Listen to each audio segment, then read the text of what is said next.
Isang mapagpalang umaga po sa ating lahat. Purihin po ang Diyos sa kanyang kabutihan po at katapatan sa umaga pong ito.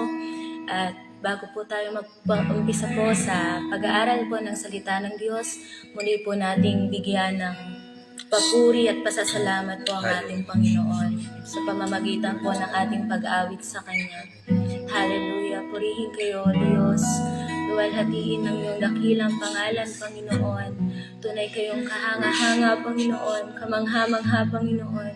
Karapat-dapat, O Diyos, sa aming mga papuri at pagsamba. Hallelujah! Pinupuri ka namin, O Diyos. Pinasasalamatan ka namin, Panginoon, sa umagang ito. Tunay kayong dakila, O Diyos. Hallelujah! Hallelujah!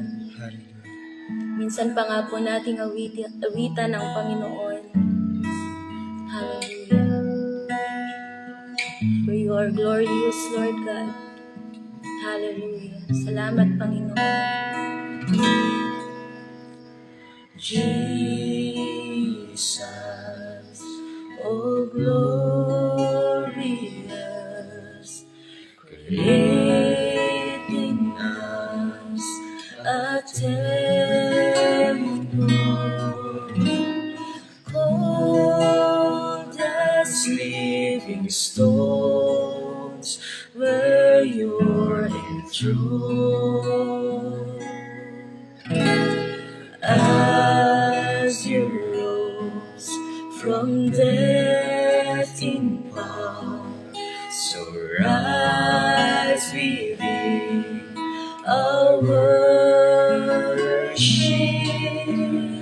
rise upon our praise, and let the hand that saw you raise, Lord, as in your glory, draw us by your grace. Oh, the glory of God. Oh, the glory of your presence. Be your temple. Give your reverence. So I'll rise from your rest and be blessed by your grace as we glory in your embrace.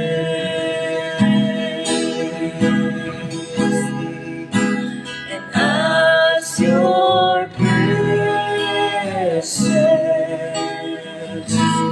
now fill this place. Minsan ba po nating awitan ang Panginoon? Jesus, oh glorious.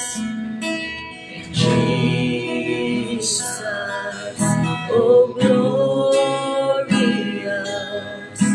create in us a temple,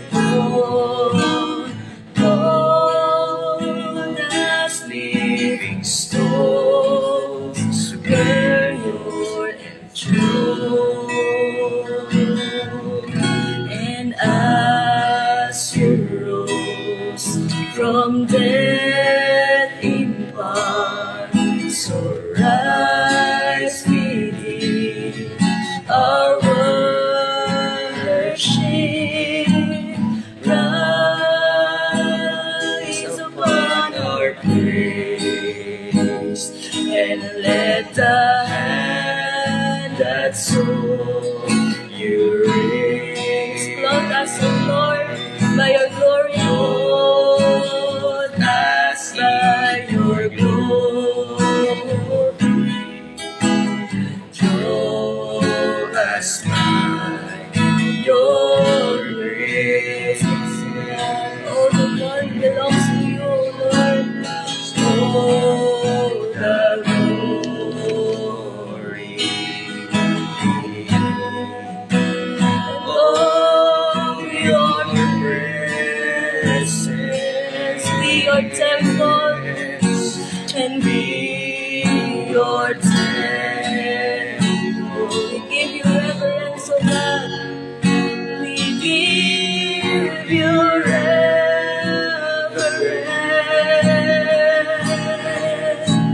So arise from your rest and be blessed by your grace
Salamat nga po, O Diyos. Purihin kayo, Panginoon. Purihin kayo, O Diyos. Marami pong salamat, Panginoon. Tunay kayong dakila, O Diyos. Tunay kayong kamangha-mangha, Panginoon. Kahanga-hanga, O Diyos. Sa inyong dakilang katapatan, Panginoon. Sa panibagong umaga, O Diyos, na binigay niyo sa amin, O Diyos. Sa panibagong pag-asa, O Diyos. Panibagong kalakasan, O Diyos. Hallelujah. Purihin kayo, Panginoon, sa umaga nito. Patuloy nga po kami nagpapasalamat, Panginoon, sa inyong katapatan sa buhay namin, O Panginoon. Sa aming paglapit, Panginoon, patuloy din po namin dinudulog, O Diyos, ang aming mga sarili, Panginoon. Kayo nga po, O Diyos, ang nakakakita sa amin. Patuloy niyo nga po, O Diyos, kaming siya sa atin, Panginoon. Patawarin niyo nga po kami, O Diyos, sa aming mga kasalanan, Panginoon. Hayag man ito o hindi, Panginoon. Patuloy po kami lumalapit sa inyong biyaya ng kapatawaran, Panginoon, O God. Sa inyong malawak na pag-ibig, O Diyos. Inaangkin na nga po namin, O Diyos, ang inyong kapatawaran. Salamat nga po, Panginoon, sa umagang ito, Panginoon, na muli kami ay nagising, Panginoon, O Diyos. Humihinga, Panginoon. Simbolo, O Diyos, isang tanda, Panginoon, na oportunidad, Panginoon, na muli ka pa namin masamba, Panginoon, at mapapurihan, O Diyos. Salamat nga po, Panginoon, sa umagang ito, O Diyos, sa aming pakikinig na inyong mga salita, O Diyos. Patuloy nga kayo ang siyang kumilos, Panginoon.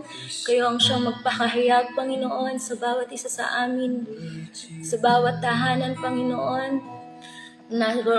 Nasaan man kami, Panginoon, O Diyos. Patuloy kayo ang siyang mangusap, Panginoon. Gamitin niyo nga po, Panginoon, ang inyong lingkod. Mamutawi lamang, Panginoon, sa kanyang mga labi, O Diyos, ang nais niyong ipahayag sa umagang ito. At malaya nga po namin matanggap, Panginoon, at makuha, O Diyos, yung pagpapala niyo, Panginoon, sa pamamagitan ng inyong mga salita. Marami nga pong salamat, O Diyos. Patuloy po namin ay tinitiwala, O Diyos, ang gawain ito, ang pag-aaral ng salita ng Diyos na para sa inyo, O Diyos. Sa inyo po ang papuri, kapurihan, pasasalamat, O Diyos, sa tanging pangalan niyo, Panginoong Jesus. Amen. Isang mapagpalang umaga po muli sa ating lahat at purihin po ang Diyos sa buhay po ng bawat isa sa atin at hindi na po natin patatagalin. Tawagin ko na po ang magsasalita po ng salita ng Diyos sa umagang ito, ang ating pong kapatid, Pastor Reynon Gesmundo.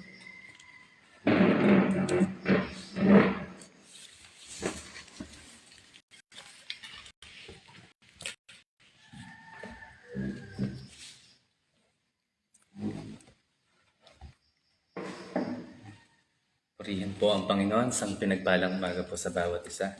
Tayo po ay patuloy na magbulay ng salita ng Diyos at makibukas po kayo sa akin sa aklat po ng Esther. Sa Esther chapter 3 verse 12. Sabi po dito, na magkagayoy pinatawag ang mga kalihim ng hari ng ikalabing-tatlong araw ng unang buwan, isang utos ayon sa lahat na iniutos ni Haman. Ang ipinasulat sa mga tagapamahala ng hari at sa mga tagapamahala ng lahat ng lalawigan at sa mga pinuno ng bawat bayan, sa bawat lalawigan ayon sa sarili nitong pagsulat at sa bawat bayan ayon sa kanilang wika. Ito'y isinulat sa pangalan ni Haring Ahasuerus at tinatakan ng singsing ng hari. Sabi po sa verse 13, ipinadala ang sulat sa pamamagitan ng mga sugo sa lahat ng mga lalawigan ng hari upang wasakin, patayin at lipulin ang lahat ng Hudyo, bata at matanda. Ang mga bata at ang mga babae sa loob ng isang araw, sa ikalabing-tatlong araw ng ikalabindalawang buwan, na siyang buwan ng Adar, at upang samsamin ang kanilang mga ari-arian. So yun po yung nilalaman ng sulat at pinadala po sa iba't ibang lalawigan. Ayon sa pagsulat nila, ayon po sa wika nila. So, ito pong bagay ito ay napakasamang bagay para po dun sa mga Hudyo. Kasi lilipulin po ang mga Hudyo during that time. Yun po yung plano ni Haman. So, pero pagdating po ng chapter 8, nabaliktad po yung sitwasyon. Namagitan po itong si Reyna Esther para po dun sa mga kababayan niyang Hudyo. Sa chapter 8 verse 6 hanggang 8 sabi po dito, sapagkat paano ko matitiis na makita ang kapahamakang darating sa aking mga kababayan? O paano ko matitiis at na makita ang pagpatay sa aking mga kamag-anak? Na magkagayoy sinabi ni Haring Asueros kina Reyna Esther at Mordecai na Hudyo, tingnan ninyo, ibinigay ko kay Esther ang bahay ni Haman at kanilang binigtis siya sa bitayan sapagkat kanyang binalak na patayin ang mga Hudyo.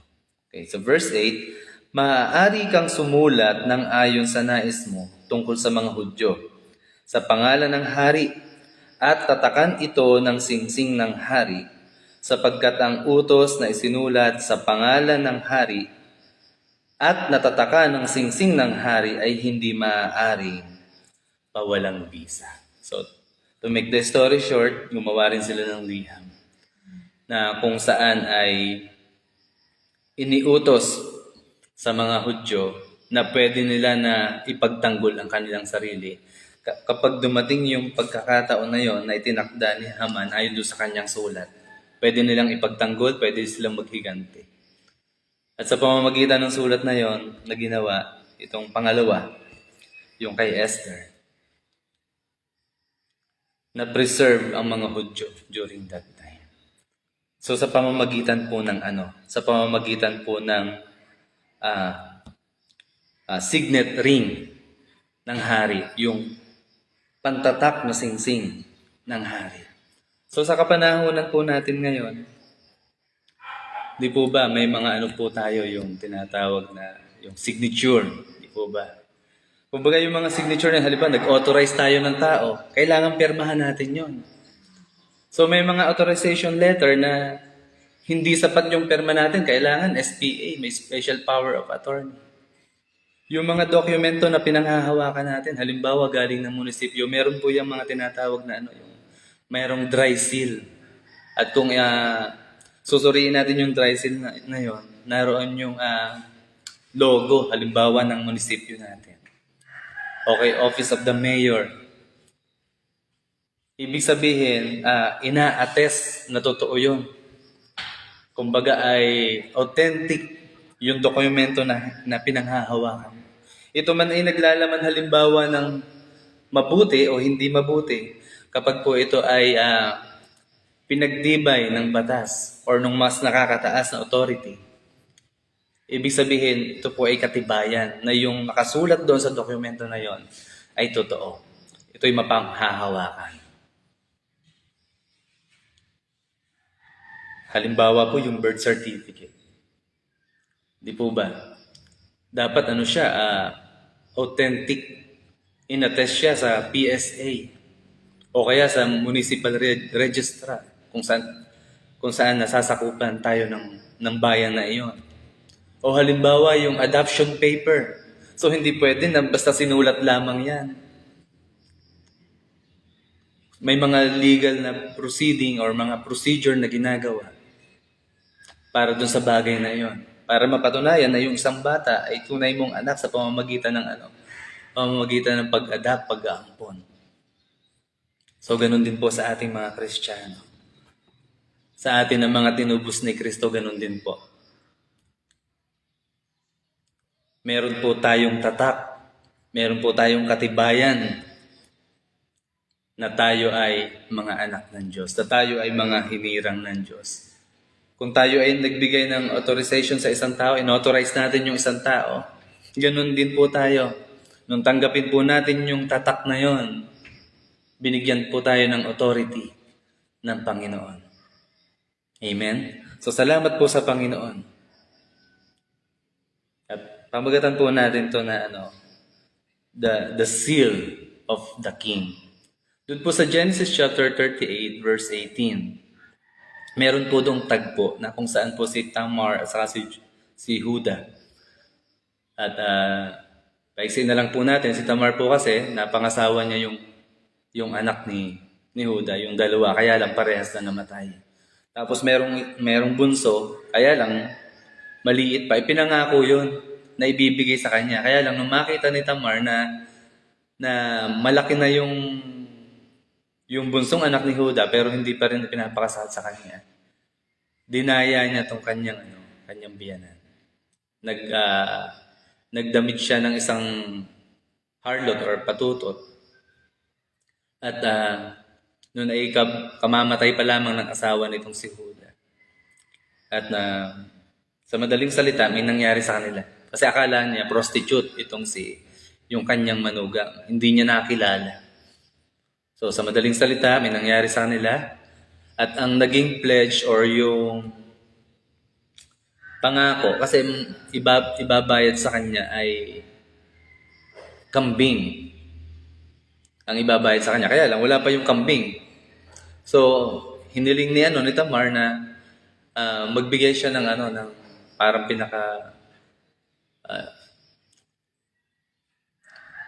parang prenda or yung kailangan tubusin yun ni Judah. Ibibigay niya yung kambing tapos sa kanya isosoli yung mga bagay na yon, yung personal thing na meron itong si Judah. At ang hiniling nga nitong babae, si Tamar, ay yung signet ring or yung singsing na pantatak. Sabi dun sa Easton Bible Dictionary, yung palang signet ring, isa siyang pantatak, pang seal. So, yung sealing of the document is equivalent po pala yan sa signature of the owner noong seal na yon. So, kumbaga, pag dala mo yung document, tapos may signature yon o kaya may seal yon, parang kasama mo na rin yung tao. Parang yung ambassador, halimbawa, isa kang ambassador dun sa isang bansa, pinadala ka ng Pilipinas. So, hindi pwede na sasabihin mo lamang, ako yung pinadalang ambassador. So, may mga dokumento po yun, may mga legal po na documents na dala-dala ka na nagpapatunay. Or kaya, beforehand, talagang sinabi na doon sa bansa na yun, ito yung tao na ipadadala ko. Si ganito, si ganyan. Ito yung pangalan niya. Ito yung mga dokumento. Ipapadala na in advance. Kasi, di ba 2 Corinthians chapter 5 verse 20, tayo rin. We are ambassadors for Christ. Tayo kinatawan ni Kristo. At nangyari yon because of the seal of the King. At sino yung hari na yon? The King of Kings and the Lord of Lords, ang Panginoon. Sabi ng Panginoon sa Revelation, I am coming soon.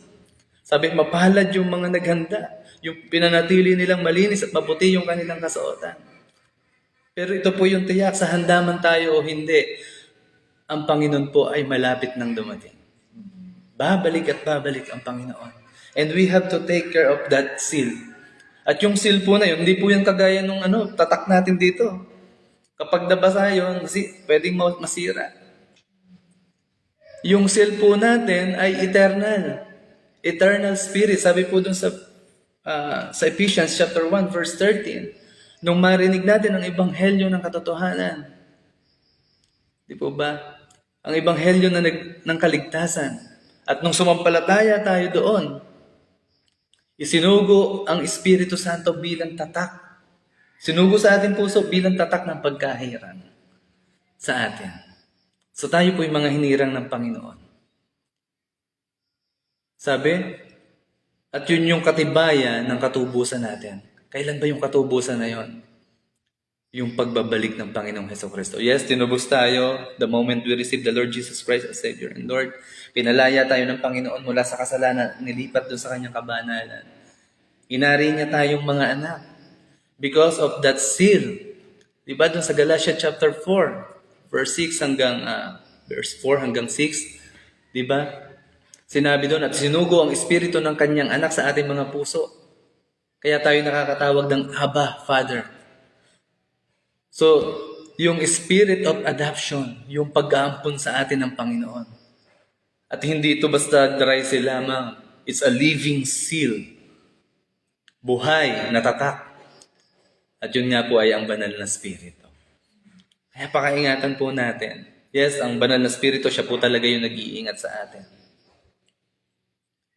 If we live by the Spirit, we must walk in the Spirit. Kaya nga nakakatuwa po. Kasi sa pagbabalik ng Panginoong Hesus, yung tatak na yon, ang banal na spirito, yun din po yung muling bubuhay sa atin. Kung dumating man ang Panginoon na tayo ay pumanaw na dito sa mundong ito, namatay tayo na kay Kristo, that same spirit na bumuhay sa Panginoong Hesus mula sa mga patay, yun din po yung the same spirit na bubuhay sa atin mula sa mga patay. Di po ba sa Romans chapter 8, verse 11, sabi po doon, yung espiritu na yon na sumasa atin, yun yung espiritu na bumuhay sa Panginoong Hesukristo mula sa mga patay. So the same spirit po, ang espiritu ng kanyang anak. Ganon din po, binigyan tayo ng authority, di po ba sa Lucas chapter 10, verse 17 to 19. Sabi ng Panginoon sa mga alagad, binigyan ko kayo ng kapangyarihan, ng authority to trample serpents and scorpions. Meron po tayong authority. Because of the same seal, the living seal, the Holy Spirit. Kaya nga salamat sa Panginoon. At talagang mababasa natin from Genesis to Revelation, napakahalaga ng pagsama ng banal na spirito. At yung banal na spirito na yon, di ba sabi dun sa aklat ng Ecclesiastes, aklat ng mga ngaral, sabi dun ni Solomon, tayong mga tao ibabalik sa alabok yung ating katawang lupa, yung ating katawan. Pero yung ating espiritu ay babalik dun sa nagbigay nito. But the question is, naroon ba yung tatak pag kinuha na ng Panginoon yung ating hininga? Naroon ba yung tatak? Ang banal na spirito. Kasi sabi ng Panginoon sa John chapter 5 verse 27 to 29. Diba sabi doon? Binigyan siya ng kapamahalaan na humatol. Binigyan siya ng karapatan na humatol. At sabi niya, darating ang panahon na maririnig ang aking tinig. At mula sa mga libingan, yung mga patay ay babangon. Sabi, yung mga gumawa ng mabuti, doon sa buhay na walang hanggan. At yung mga gumawa naman ng masama, ay doon sa kaparusahan na walang hanggan. So maririnig natin yung tinig ng Panginoon. Ay kung yung mga patay, namadat na niya, napatay na, ay maririnig nila yung tinig ng Panginoon. How much more kung tayo ay madat na ng Panginoon na buhay pa? Na tayo ay naglilingkod sa Diyos. Ay kung yun nga mga patay na gumawa ng masama, maririnig pala nila yung tinig ng Panginoon. At sila'y mabubuhay na magmuli. Kaya lang, doon sa kaparusahang walang hanggan. Kaya salamat sa Panginoon. Ang Panginoon po ay malapit nang dumating. At pakaingatan po natin yung tinanggap natin sa Panginoon. Yung tatak ng hari. The seal of the King. At salamat po sa Panginoon. Tayo pong lahat ay magpalakasan sa bawat isa. Tayo pong lahat ay laging manalangin. Tayo po lahat ay laging magbasa ng salita ng Diyos. Minsan akala nga natin, or nung marami na tumatalikod sa Panginoon, nagbabackslide, nanlalamig, akala nga nila nasa Panginoon pa sila. Pero the moment na nawala na sa puso natin, nawala na yung pagkauhaw natin sa presensya ng Panginoon, sa pagkagutom sa salita ng Diyos, nagkaroon na tayo ng pandalamig sa pagdalo sa gawain, sa paglilingkod sa Panginoon. Sasabihin natin na sa Panginoon pa rin tayo, hindi. Dinadaya po natin ang ating mga sarili. Kaya ito po yung paalala ng Panginoon sa atin. Malapit na siyang dumating. Malapit na akong dumating, sabi ng Panginoon. Mapalad yung mga naghanda. Pero kahit hindi tayo handa, babalik po ang Panginoon. Kaya mga kapatid, ito po isang paalala sa bawat isa, magpalakasan po tayo, magpanalanginan po tayo.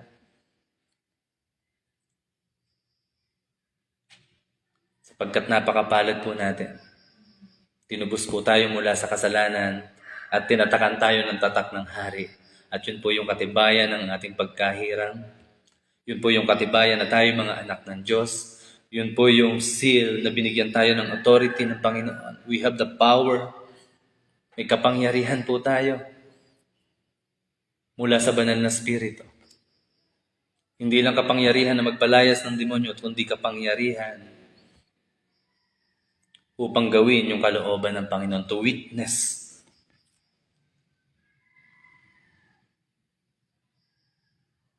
To witness yung kabutihan ng Panginoon. At syempre, para tayo to witness din, ibig sabihin yung buhay natin ay maging isang buhay na patotoo.